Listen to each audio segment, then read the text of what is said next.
তো আগের দিন আমরা যে জিনিসটা নিয়ে আলোচনা করছিলাম সেটা হলো এস ব্লক এলিমেন্টসে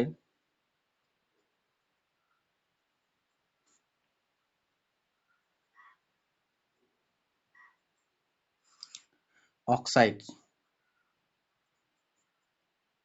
এস ব্লক এলিমেন্টসের অক্সাইড। তো এস ব্লক দুটো আছে, একটা গ্রুপ 1 এবং একটা গ্রুপ 2।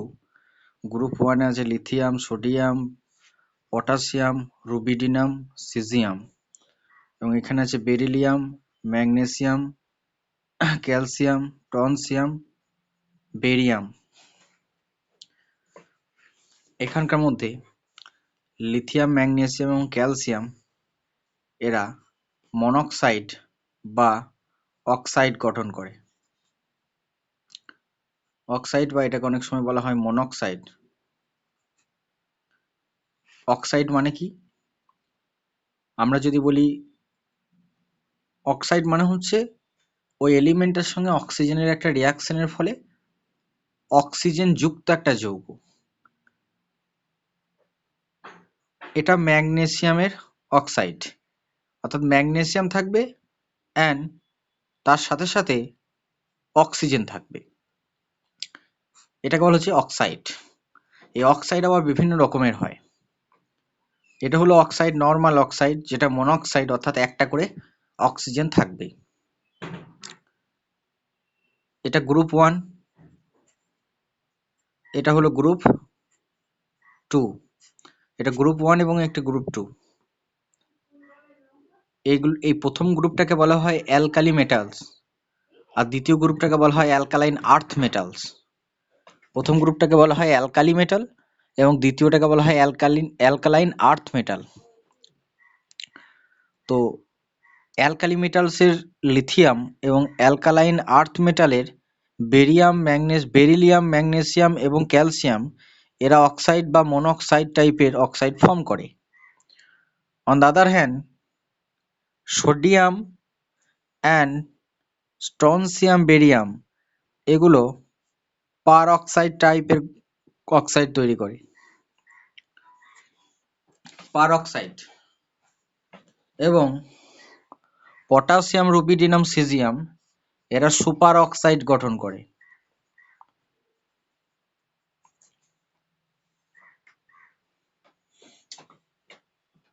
অক্সাইডের ফর্মুলা হলো O2-, পার অক্সাইডের হলো 2,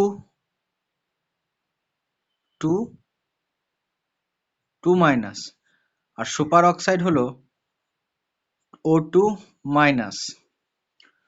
সো এমওটি থিওরি যদি আমরা দেখি তাহলে এক্ষেত্রে দেখা যাবে একটা আনপেয়ার্ড ইলেকট্রন আছে এবং এটা প্যারাম্যাগনেটিক। এমওটি থিওরি যদি আমরা দেখি, প্যারাম্যাগনেটিক ইন নেচার। পার অক্সাইডের O2-, এটা দেখা যাবে ডায়াম্যাগনেটিক।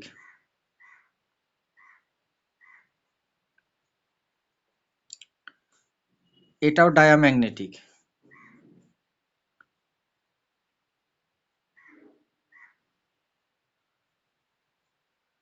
এটাও ডায়াম্যাগনেটিক।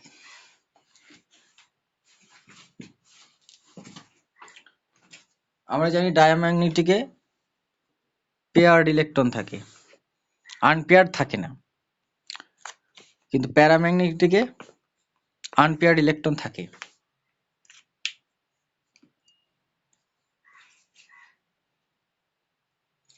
প্যারাম্যাগনেটিকে আনপেয়ার্ড ইলেকট্রন থাকে, তাই প্যারাম্যাগনেটিক অর্থাৎ সুপার অক্সাইড গুলো কালার্ড কম্পাউন্ডের হয়।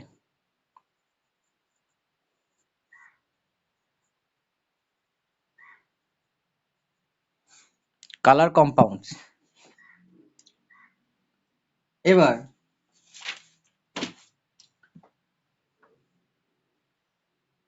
কোনটা সাইজ বড়, সাইজের অর্ডার কোনটা বেশি হবে? সব থেকে ছোট হলো অক্সাইডটা, অর্থাৎ O2-। অক্সিজেনে দুটো ইলেকট্রন ঢুকেছে। তারপর হলো সুপার অক্সাইড O2 মাইনাস, তারপর হলো O2 2 মাইনাস। এবার আমরা জানি অক্সিজেন অক্সিডাইজিং এজেন্ট রূপে কাজ করে। এরপর আমরা দেখব যে সুপার অক্সাইড, পার অক্সাইড এবং নর্মাল অক্সাইড এগুলোর মধ্যে কে বেশি অক্সিডাইজিং এজেন্ট রূপে কাজ করে। হোয়াটস আউট অফ হুইচ বা out of the following which will be strong oxidising agent, আমাদেরকে যদি প্রশ্ন করা হয় তাহলে কোনটা হবে, সুপার অক্সাইড হবে নাকি পার অক্সাইড হবে না নর্মাল অক্সাইড হবে, সেটা কি করে পাবো? আমি অর্ডারটা লিখছি, অক্সিডাইজিং অর্ডার।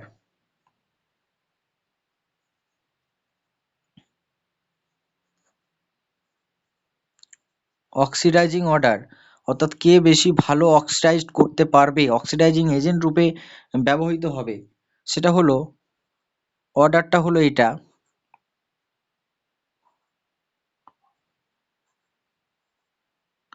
সুপার অক্সাইড হলো সব থেকে বেশি ভালো অক্সিডাইজিং গ্রুপ বা অক্সিডাইজিং এজেন্ট।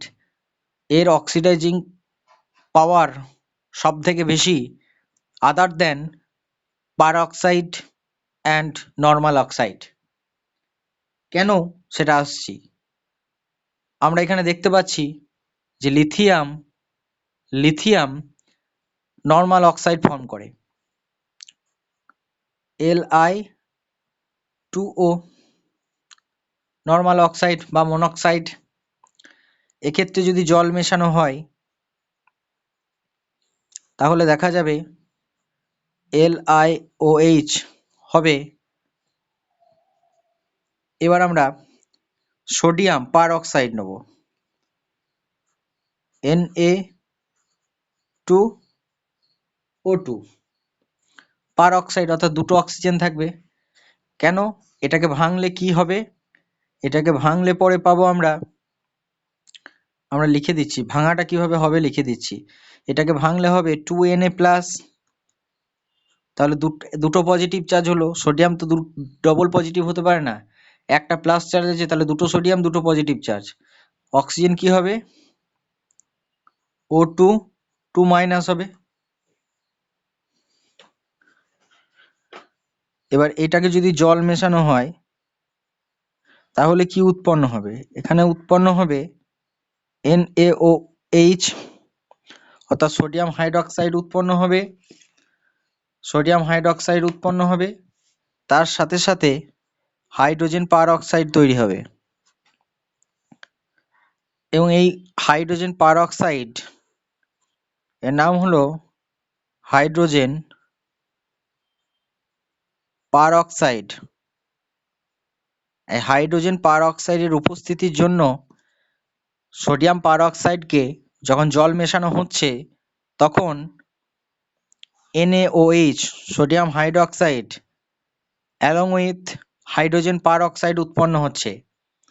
এই হাইড্রোজেন পার অক্সাইডের অক্সিডাইজিং নেচারটা আছে, তার জন্য লিথিয়াম অক্সাইডের থেকে সোডিয়াম পার অক্সাইড মোর অক্সিডাইজিং এজেন্ট।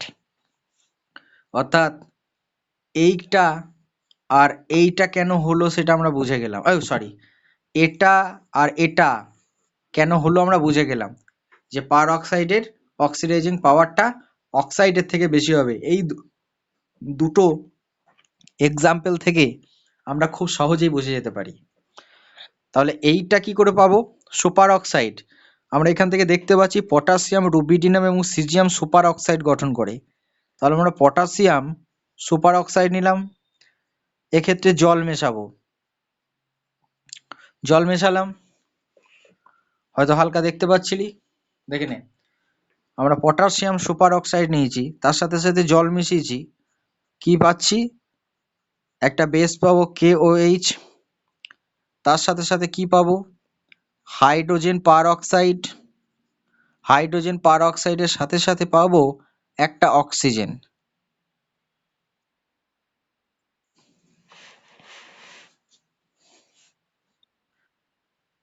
প্রথমে আমরা পাচ্ছিলাম শুধু একটা বেস, তারপরে পেলাম একটা হাইড্রোজেন পার অক্সাইড, এখানে আবার এখানে পাচ্ছি hydrogen peroxide and also with oxygen. So এর অক্সিডাইজিং প্রপার্টিটা পাওয়ারটা আরো অনেক বেশি হবে due to production of oxygen. তার জন্য পার অক্সাইড যখন জলে ডিজলভ হবে, potassium peroxide as per example আমরা ধরতে পারি যে পটাশিয়াম সুপার অক্সাইড যখন জলের সাথে মেশানো হবে, জলে ডিজলভ করা হবে, তখন KOH, তার সাথে সাথে পটাশিয়াম হাইড্রোক্সাইড, তার সাথে সাথে H2O2 এবং অক্সিজেন উৎপন্ন হবে। এর পাওয়ার আরো বেশি। কেন? এখানে শুধু হাইড্রোজেন পার অক্সাইড আছে, কিন্তু এখানে আমাদের কে আছে? তার সাথে সাথে অক্সিজেন আছে। তার জন্য এর অক্সিডাইজিং পাওয়ারটা আরো বেশি হবে। অনেক সময় অক্সিডাইজিং পাওয়ারের অর্ডার আসে কখন? Joint, NEET, JEE Main advance, AI PMT, AIIMS, যে কোনো AI ট্রিপল-ই, যা যা পরীক্ষা আছে, KVPUI, এইরকম প্রশ্নগুলো আসে। কার অক্সিডাইজিং পাওয়ার হবে? তখন এই অর্ডারটা, সাইজের অর্ডার এটা হবে। এখানে দুটো মাইনাস আছে, অক্সিজেন তার সাথে সাথে দুটো মাইনাস, তার মানে এর সাইজটা আরো বেশি হবে। দুটো, তারপরে আবার দুটো ইলেকট্রন, এখানে একটা ইলেকট্রন আছে, আর এখানে একটা অক্সিজেন, দুটো মাইনাস আছে, তার জন্য অর্ডার এটা হবে, অক্সিডাইজিং পাওয়ার এটা হবে। এবার প্রিভিয়াস ইয়ার্সে কিছু প্রশ্ন এসেছিল এই অক্সিডাইজিং জায়গা থেকে, অ্যালকালি মেটালস এবং অ্যালকালাইন আর্থ মেটাল, এখান থেকে কিছু প্রশ্ন এসেছিল। সেরকম আমি কিছু প্রশ্ন আলোচনা করে দিচ্ছি এই চ্যাপ্টারে পড়তে। প্রশ্নটা হলো, which of the following can form normal oxide কেমন type M2O type on heating in air?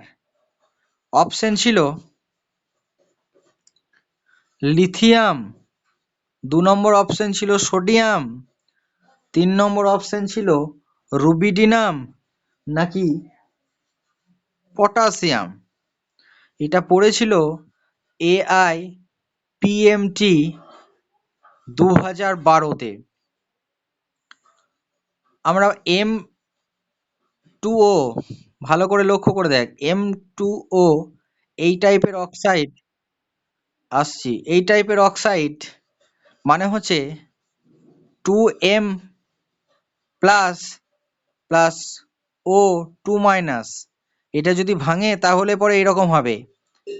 এটা হলো নর্মাল অক্সাইড, নর্মাল অক্সাইড বা মনোক্সাইড। লিথিয়াম ফর্ম করে সোডিয়াম করে পার অক্সাইড, আর পটাশিয়াম থেকে পটাশিয়াম, রুবিডিনাম অ্যান্ড সিজিয়াম এরা ফর্ম করে সুপার অক্সাইড। তার জন্য এর উত্তর হবে লিথিয়াম। অত্যন্ত সহজ প্রশ্ন ছিল, 2012 সালে AIPMT-তে পড়েছিল এই প্রশ্নটা। নেক্সট প্রশ্ন, আরো একটা প্রশ্ন যেটা AIPMT কোয়েশ্চেন আমি একটা করিয়ে দিচ্ছি।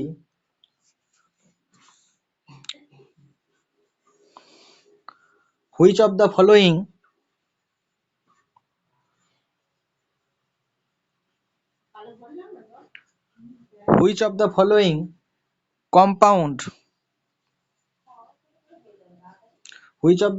compound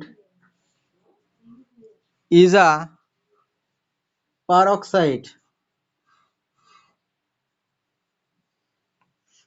এই প্রশ্নটা পড়েছিল AIPMT 2010। কারো কাছে কোয়েশ্চেন থাকলে দেখে নিতে পারিস। কি ছিল? প্রশ্নটাতে ছিল KO2, অপশন ছিল BaO2, অপশন ছিল MnO2, অপশন ছিল NO2। এটা AIPMT 2010-এ পড়েছে। প্রথমত KO2 এটা সুপার অক্সাইড, একমাত্র বেরিয়াম অক্সাইড, ভালো করে লক্ষ্য করে দেখবি, এটা হয় Ba2 plus plus O2 2 minus, এটা হলো পার অক্সাইড, এটা একমাত্র ফর্ম করে। এগুলো তো ডি ব্লক এলিমেন্ট, এটা পি ব্লক এলিমেন্ট, এগুলো নিয়ে আলোচনা হবে না। এটাই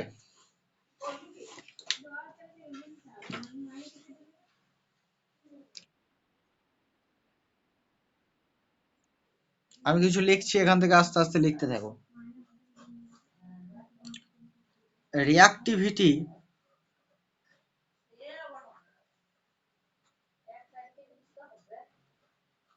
of alkali metals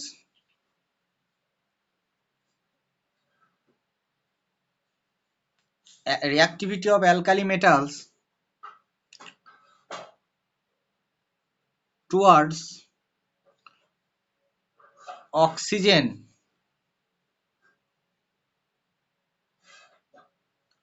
বাড়তে থাকছে, উপর দিকে তীর চিহ্ন দিয়েছি মানে বাড়তে থাকছে। Reactivity of alkali metals, alkali metals মানে হচ্ছে গ্রুপ 1, অ্যালকালি মেটালস মানে হচ্ছে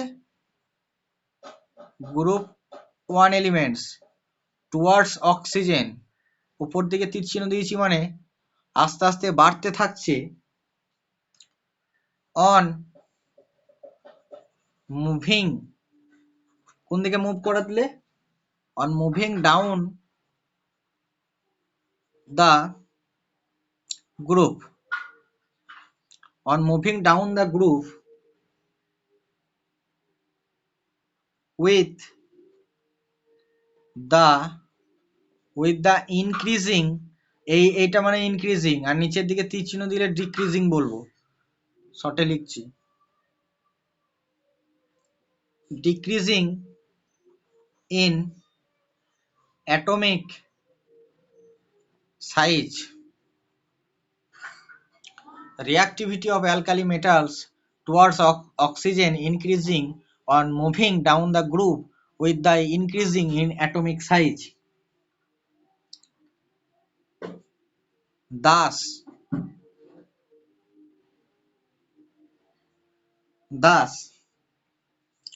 lithium only forms Li2O, sodium form করছে Na2O2, এর সাথে সাথে along with small amount of NaO, small amount of NaO তৈরি করছে, while K অর্থাৎ পটাশিয়াম তৈরি করছে কি, সুপার অক্সাইড।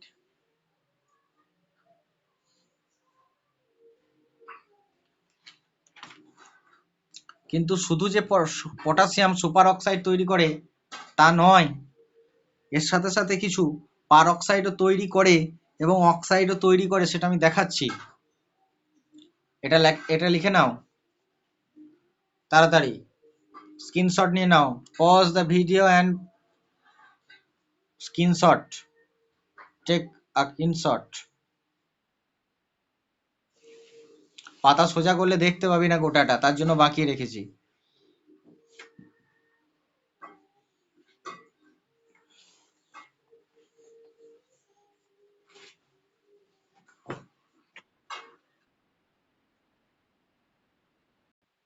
এরপর আমরা দেখব রিয়াকশন গুলো কেমন হচ্ছে।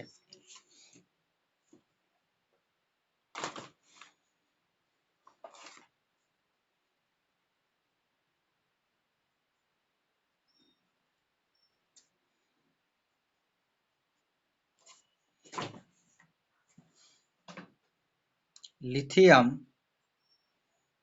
তার সাথে সাথে অক্সিজেন রিয়াকশন করে একটু হিট দেওয়া হলো, লাগেও না হিট, Li2O। একটা বড় মানুষ ছোট ছেলেকে কোলে নিতে পারবে, কিন্তু ভাইস ভার্সাটা সম্ভব নয়। কেন বলছি সেটা দেখে নিন। সোডিয়াম অক্সিজেনের সাথে রিয়াকশন করছে, হিট করা হচ্ছে, উৎপন্ন হচ্ছে sodium peroxide along with sodium oxide.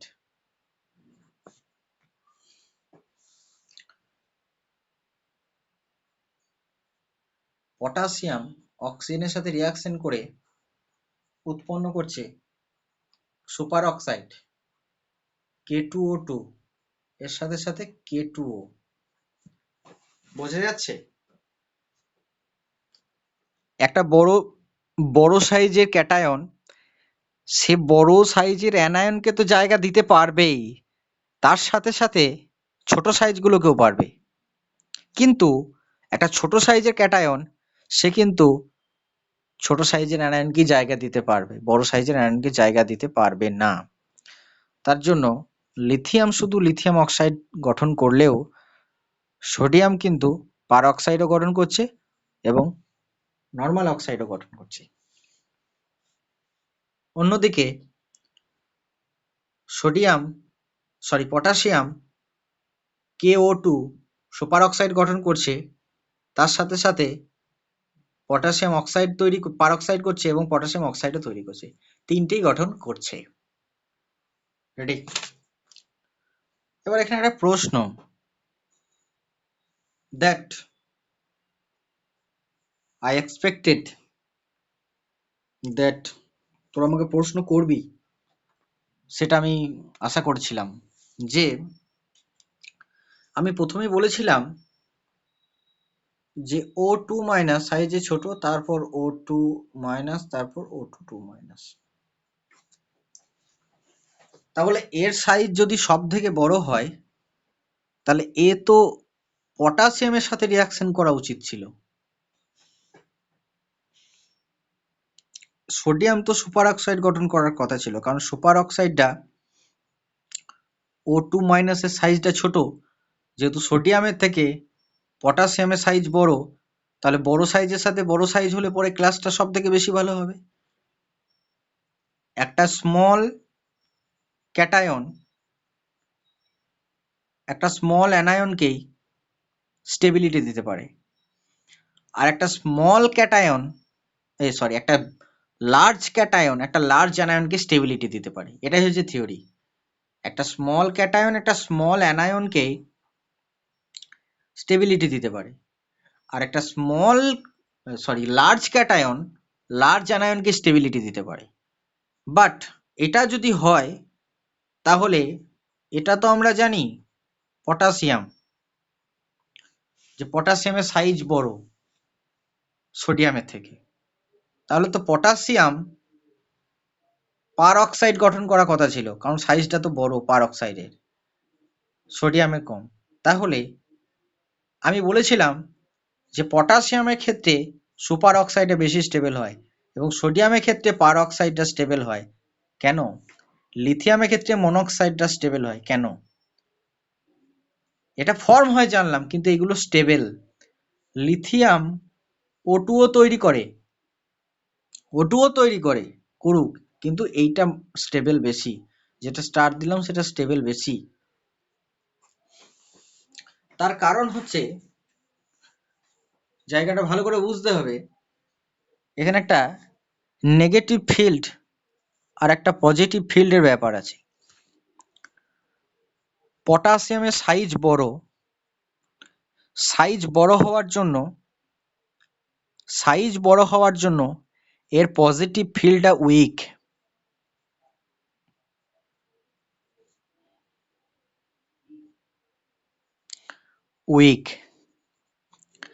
সোডিয়ামের সাইজটা পটাশিয়ামের থেকে ছোট হওয়ার জন্য এর পজিটিভ ফিল্ডটা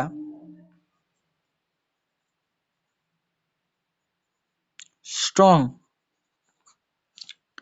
অন্যদিকে O2 মাইনাস এর সাইজটা ছোট হওয়ার জন্য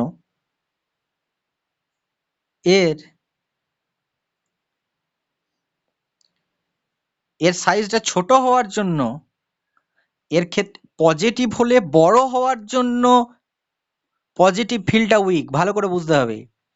পটাশিয়ামের সাইজটা, পটাশিয়াম যেহেতু একটা পজিটিভ, পটাশিয়াম পজিটিভের ক্ষেত্রে সাইজটা বড়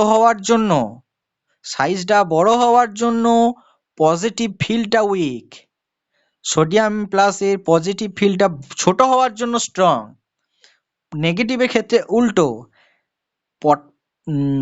O2 মাইনাস সুপার অক্সাইড এর সাইজটা ছোট হওয়ার জন্য এর নেগেটিভ ফিল্ডটা উইক। এখানে ছোট হওয়ার জন্য উইক হবে নেগেটিভটা হলে, আর O2 মাইনাস এর নেগেটিভ ফিল্ডটা স্ট্রং। তাহলে এই স্ট্রং এর সঙ্গে স্ট্রং হবে, অর্থাৎ সোডিয়াম পারঅক্সাইড হবে। অন দ্য আদার হ্যান্ড উইকের সাথে উইক হবে, কারণ উইককে স্টেবিলিটি দিতে পারবে, স্ট্রংকে স্টেবিলিটি দিতে পারবে, তার জন্য O2 তৈরি হয়। কারণ অ্যাকর্ডিং টু সাইজ বললে পরে পটাশিয়াম পারঅক্সাইডটা গঠন করে, পারঅক্সাইডটা গঠন করতো, বিকজ পারঅক্সাইডের সাইজটা কিন্তু বড়। কিন্তু সোডিয়াম কিন্তু কি করে, কি পারঅক্সাইডটা সোডিয়ামের ক্ষেত্রে স্টেবল। সবাই সব রকমই তৈরি করে অক্সাইড, লিথিয়ামও সুপার অক্সাইড তৈরি করছে, কিন্তু সেটা স্টেবল নয়, আনস্টেবল। লিথিয়াম অক্সাইডটা বেশি স্টেবল। ঠিক আছে, কারো কোনো কোয়েশ্চেন থাকলে বলবি।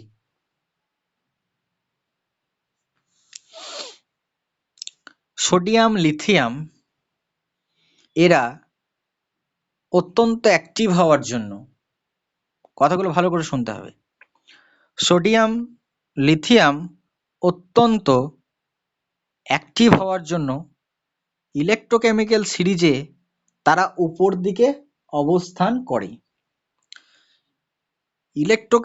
ইলেকট্রোকেমিক্যাল সিরিজে মাঝখানে হাইড্রোজেন থাকে যার ভ্যালু 0,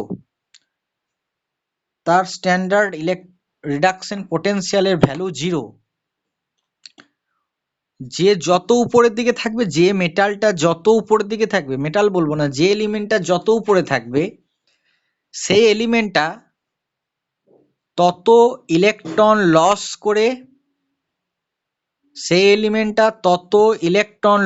করে, ক্যাটায়ন হওয়ার টেন্ডেন্সিটা তত বাড়বে। যে যত উপরে থাকবে, আর ইলেকট্রন লস করার পর ক্যাটায়ন হওয়ার টেন্ডেন্সিটা তত, যে যত উপরে থাকবে।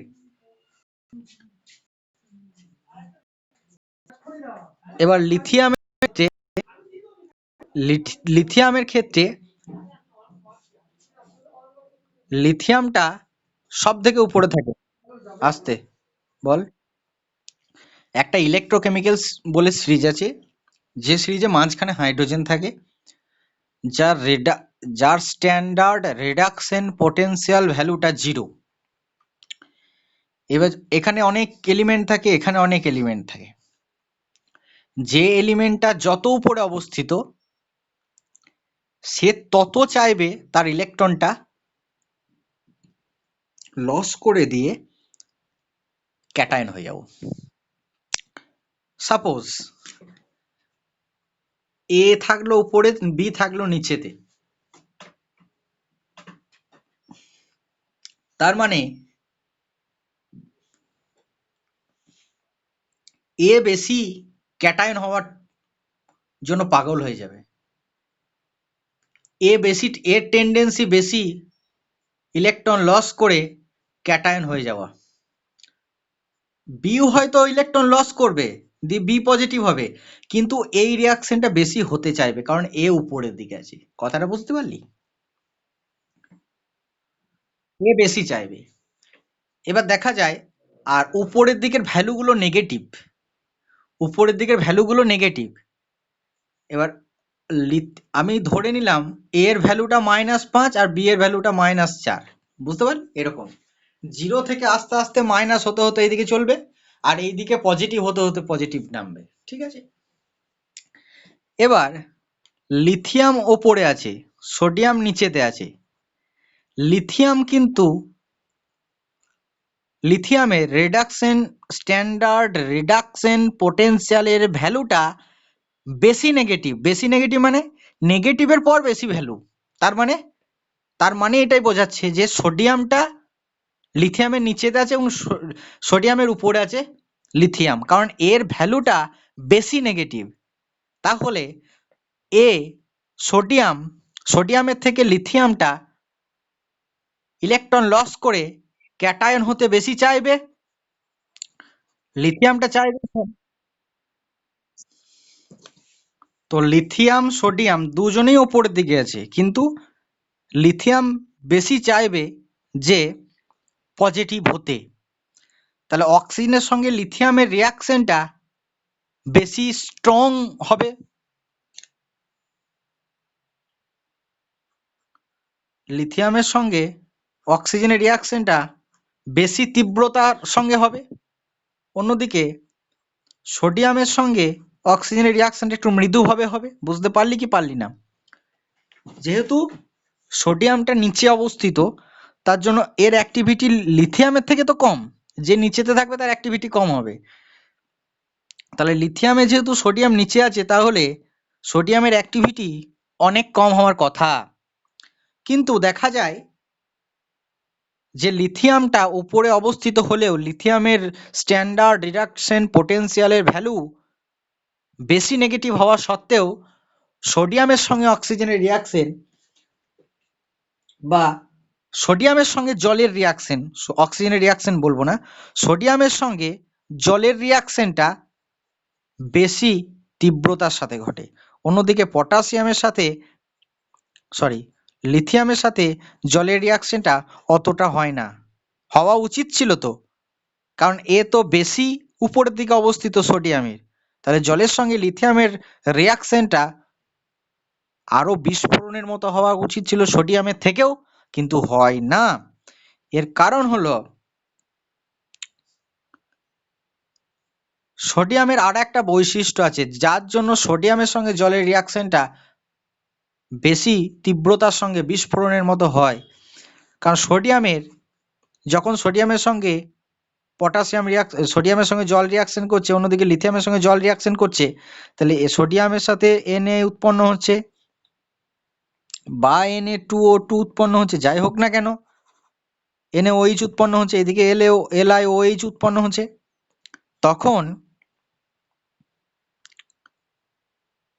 এই সোডিয়ামের যে টেম্পারেচার উৎপন্ন হবে, সেই টেম্পারেচারে সোডিয়ামটা গলে যায়, মেল্ট হয়ে যায়। কারণ সোডিয়ামের মেল্টিং পয়েন্ট লিথিয়ামের থেকে অনেক কম, মেল্টিং পয়েন্ট কম। আর মেল্টিং পয়েন্ট কম হওয়ার জন্য সোডিয়াম গলে যায় ওই টেম্পারেচারে। আর গলে গেলে কি হবে, একটা ছোট্ট জিনিস যদি গলে গিয়ে কিরকম হবে, এরকম চারিয়ে যাবে, স্প্রেড হয়ে যাবে, তখন এর সারফেস এরিয়াটা অনেক বেশি হয়ে যাবে। আর সারফেস এরিয়া যত বেশি হয়ে যাবে, রিয়াকশন তত বেশি হবে। কারণ রিয়াকশন ঘটানোর জন্য যত সারফেস এরিয়া যত বেশি হবে, তত রিয়াকশনটা বেশি ভালো হবে। ওই জন্য আমরা দেখবি লোহার কুঁচি থেকে অনেক সময় গুঁড়ো টাইপের ব্যবহার করা হয়, বা গুঁড়ো টাইপের হলে বেশি ভালো হয়। সারফেস এরিয়াটা তত বেশি হবে, যত রিয়াকশনটা তত বেশি হবে। তো সারফেস এরিয়া যেহেতু, যখনই সোডিয়াম মেটালটা যখনই এটা গলে গিয়ে লিকুইডের মতো হয়ে গেল একটু, তখন রিয়াকশনটা আরো তীব্রতার সাথে হচ্ছে। অন্যদিকে লিথিয়ামটা সোডিয়ামের উপরে অবস্থিত হলেও লিথিয়াম ওই টেম্পারেচারে গলে যায় না, কারণ তার মেল্টিং পয়েন্ট অনেক বেশি। ফলে লিথিয়ামের ক্ষেত্রে সারফেস এরিয়াটা বাড়ে না। তার জন্য লিথিয়ামের নিচে সোডিয়াম অবস্থিত হওয়া সত্ত্বেও সোডিয়ামের সাথে জলের রিয়াকশনটা অত্যন্ত তীব্রভাবে ঘটে। অন্যদিকে লিথিয়ামের সারফেস এরিয়াটা কম হওয়ার দরুন এর সাথে রিয়াকশনটা অনেক স্লো ঘটে এবং তার তীব্রতাও অনেক কম। বোঝা গেছে? না হলে জানা কমেন্ট সেকশনে। শুধু যে এই সোডিয়াম বা লিথিয়াম জলের সাথে রিয়াকশন করে যে আগুন ধরে যায় তা কিন্তু নয়। পটাশিয়াম, রুবিডিনাম, সিজিয়াম, শুধু যে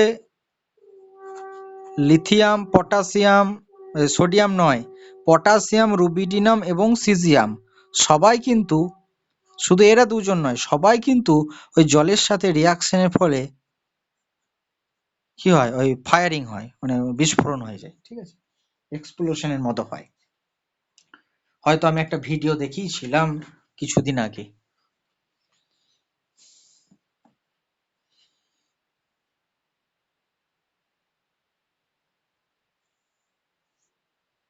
এরপর আমরা দেখব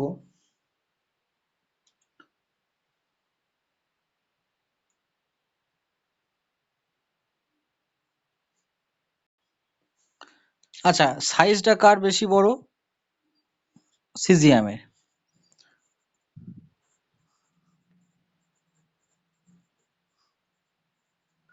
সিজিয়ামের সাইজটা সব থেকে বড়, তাহলে ইলেকট্রন কে লস বেশি ভালো করতে পারবে? সিজিয়াম বেশি পারবে, কারণ সিজিয়ামের আয়নাইজেশন এনথালপির মান অনেক কম, সাইজ বড়। নিউক্লিয়াস এবং শেষ কক্ষপথের ইলেকট্রনের মধ্যে যে ফোর্স অফ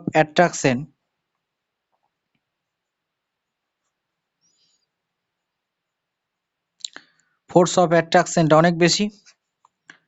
তাহলে ফোর্স অফ অ্যাট্রাকশনটা যদি খুব বেশি হয়, তাহলে কম হয়, যত দূরত্ব বাড়বে তত ফোর্স অফ অ্যাট্রাকশনটা তত কমে যাবে। তাহলে ফোর্স অফ অ্যাট্রাকশনটা যদি কমে যায়, তাহলে তাকে রিমুভ করার জন্য কম এনার্জি দিতে হবে। তাহলে কম এনার্জি দিতে হলে সে খুব সহজেই ইলেকট্রনটাকে বের করে দিতে পারবে। তাহলে ইলেকট্রন সাপ্লাই করতে পারবে কাউকে। তার ইলেকট্রন যদি কাউকে সাপ্লাই করে এবং সেই ইলেকট্রনটা কাকে সাপ্লাই করলো, কোনো একটা এলিমেন্টকে, তাহলে সেই ইলেকট্রনটা যদি ওই গ্রহণ করে অন্য কেউ, তাহলে তাকে কি করলো, রিডিউসড করে দিল। অর্থাৎ সিজিয়াম সব থেকে ভালো রিডিউসিং এজেন্ট। ওকে,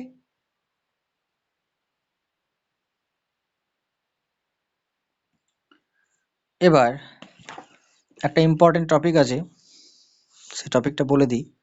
অ্যালকালি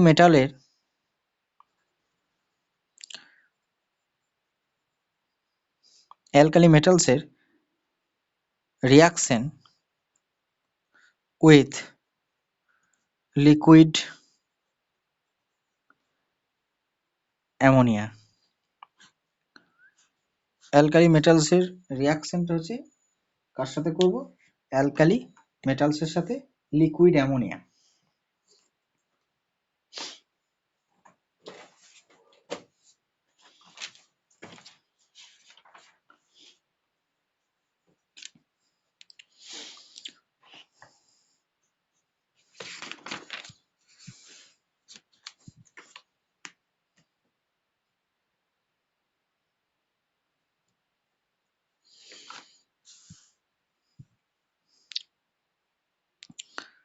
তাহলে মেটালের সাথে লিকুইড অ্যামোনিয়া,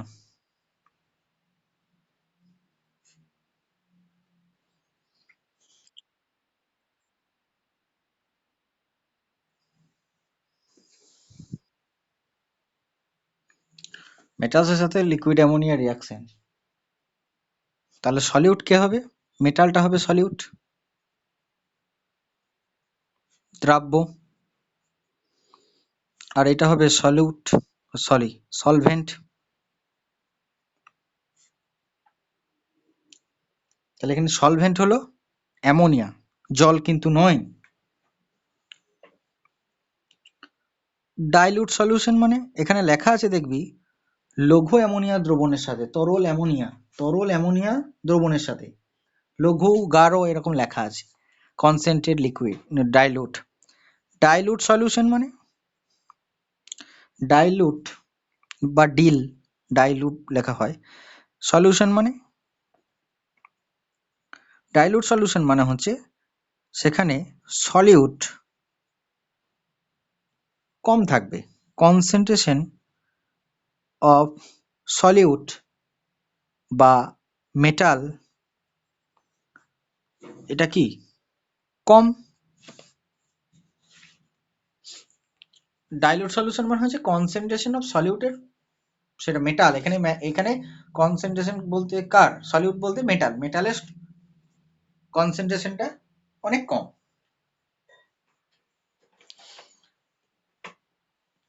আর কনসেন্ট্রেট সলিউশন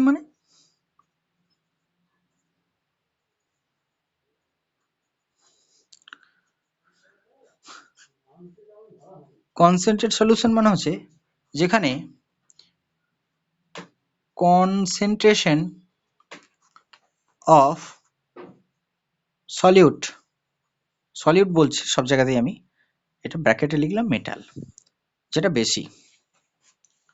যখন কনসেন্ট্রেশন অফ সলিউটের মানটা যখন বেশি হবে, সেক্ষেত্রে সেই সলিউশনটাকে বলবো কনসেন্ট্রেটেড বা গাঢ়। আর ডাইলুট সলিউশন মানে হলো হোয়ের কনসেন্ট্রেশন অফ সলিউট, এখানে মেটাল, যেহেতু সলিউটটা মেটাল, অ্যালকালি মেটালস, তার জন্য মেটাল লিখেছি, সেটা সলিউশনটা ডাইলুট হবে। এবার আমরা জল যদি ভাঙি, ওয়াটার, এটা ভাঙে কিভাবে? H plus plus OH minus, H plus plus OH minus হিসেবে ভাঙে। আমি একটা ফরওয়ার্ড রিয়াকশন, একটা ব্যাকওয়ার্ড রিয়াকশন, আমি ফরওয়ার্ড রিয়াকশনটাকে K1 বললাম, আর নিচেরটাকে বললাম K1 dashed. On the other hand, ammonia একটা ফরওয়ার্ড রিয়াকশন, সেটাকে বললাম K2, নিচেরটাকে বললাম K2 ড্যাশড। এটা হলো H plus plus NH2 minus.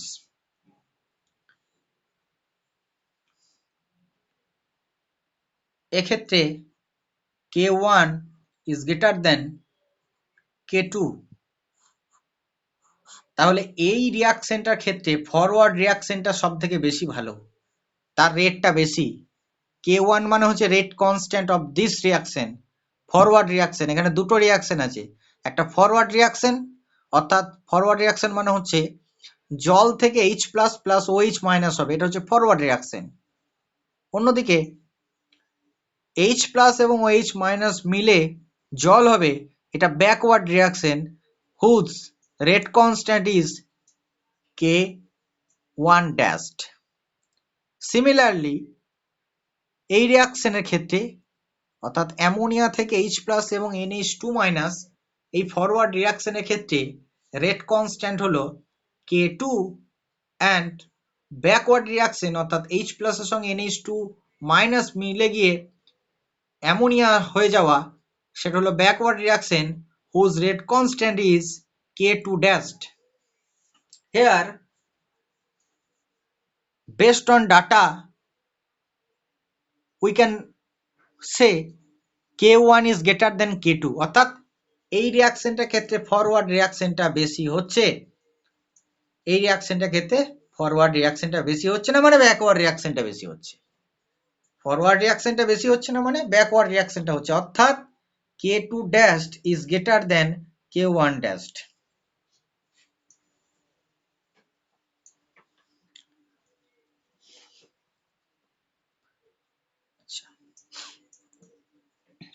এবার আমরা মেটালের সাথে জল মিশিয়ে দিলাম, কি হবে? মেটাল পজিটিভ হবে, তার সাথে সাথে ইলেকট্রন ছেড়ে দেবে। জল কি হবে? জল ইলেকট্রন ছাড়বে, H প্লাস হবে আর OH মাইনাস হবে। এই H প্লাসটা মেটালের লস করা যে ইলেকট্রনটা, সেই ইলেকট্রনটা গ্রহণ করে কি হবে? এইচ প্লাস প্লাস ইলেকট্রন দুটো এরকম হয়ে H2 হয়ে যাবে, এবং এই M প্লাসকে চারিদিকে OH মাইনাস কি করবে, স্টেবিলিটি দেবে।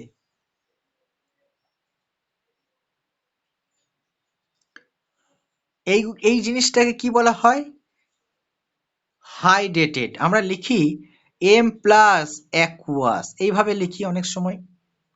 এটাকে বলা হয় হাইড্রেটেড, এটাকে বলা হয় হাইড্রেটেড, এটাকে বলা হয় হাইড্রেটেড। ঠিক, এটাকে বলা হচ্ছে হাইড্রেটেড।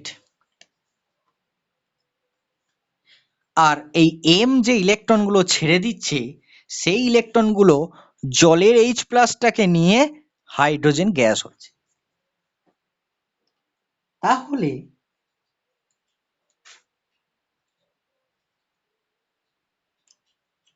এবং এবার যদি আমরা বলি এটা জলে দিলে, মেটালটাকে যদি আমরা জলে দিই তাহলে এই ঘটনাটা ঘটে। এবার যদি আমরা স্ক্রিনশট নিয়ে নে, খাতা তুলবো।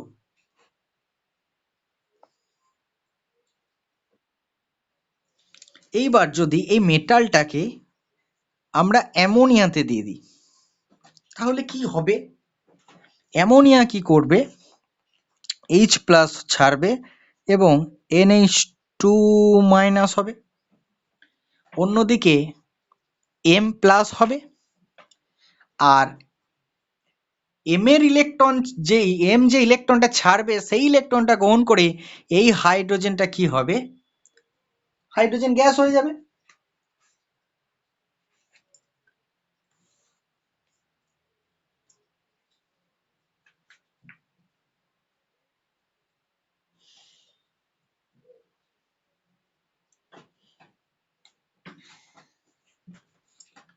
এখানে ইলেকট্রনটা থাকলো, আমি ধরে নিলাম।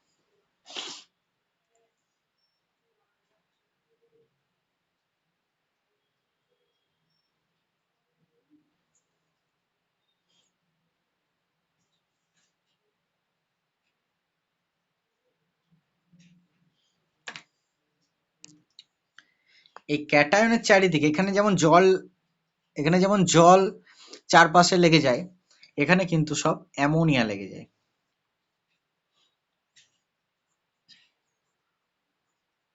অ্যামোনিয়া সলিউশনে দিলে এক্ষেত্রে কি হলো, অ্যামোনিয়া চলে এলো।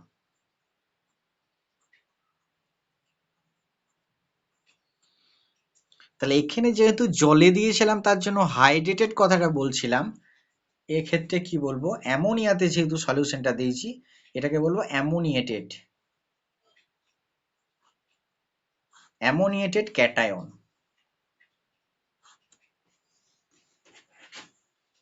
আর এইটাকে কি বলবো, একটা ইলেকট্রনের চারিদিকে হলো তার জন্য এটাকে বলবো অ্যামোনিয়েটেড অ্যানায়ন। এই যেটা ফ্রি ইলেকট্রন এবং এর ক্ষেত্রে বাইন্ডিংটা ভালো হয় না, তার জন্য ভয়েড সৃষ্টি হয়, এক্ষেত্রে ভয়েড সৃষ্টি হয়। আমরা এটাকে যদি ভি ড্যাশড, এটাকে যদি ভি ডবল ড্যাশড, এই প্রোডাক্টটাকে যদি বলি ভি ট্রিপল ড্যাশড, তাহলে ভি ট্রিপল ড্যাশটা অনেক বেশি হবে than V dashed plus V double dashed. কারণ এই ভয়েড সৃষ্টি, ভিতরে ভয়েড সৃষ্টি হয়, আর এই ভয়েড সৃষ্টি হওয়ার জন্য এর আয়তনটা অনেক বেড়ে যায়। তাহলে এই ভয়েড মানে হলো ফাঁকা জায়গা, ভিতরে বেশ ফাঁকা জায়গা থাকে, ফাঁকা জায়গা থেকে থাকে, এয়ার এয়ার ঢুকে যায়, এরকম কিছু একটা হয়। আর এই যে ইলেকট্রনটা রইলো, এই ফ্রি ইলেকট্রন, এই ফ্রি ইলেকট্রনটা থাকার জন্য এটা কন্ডাক্টিং, অর্থাৎ ইলেকট্রিসিটি বা কন্ডাক্টর হিসাবে কাজ করে। আর এই ফ্রি ইলেকট্রন থাকলে কি হবে না, ফ্রি ইলেকট্রন ভাইব্রেট করবে, ভাইব্রেশন হবে।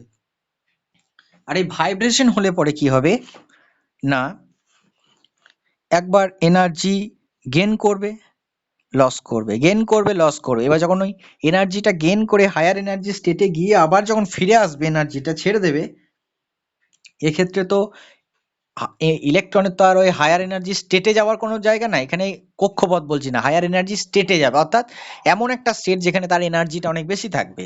সেটা যখন আবার সেই এনার্জিটাকে লস করবে তখন কি হবে না, তার একটা কালার ছাড়বে এবং একটা কালার শো করবে। এই ফ্রি ইলেকট্রনটার জন্য অর্থাৎ